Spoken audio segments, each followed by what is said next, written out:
Hi guys, welcome back to a new episode of Apps Academy. Today in this video, I'm going to show you how you can log out of your Pinterest account. Keep watching the video till the end. To log out of your Pinterest account, firstly go ahead and launch open your Pinterest application. The home page of Pinterest application will appear on the screen. Click on Saved option at the bottom right corner of the page.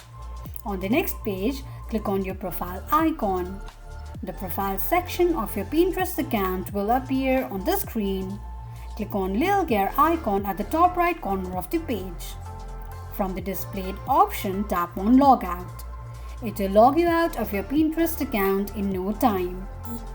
This is how you can log out of your Pinterest account quickly and easily just in few steps. If you have any thoughts or queries, let us know in the comments section. Don't forget to subscribe to our channel. Also press the notification bell icon so that YouTube will notify you whenever we post a new video. I hope this video was helpful to you. Thank you so much for watching.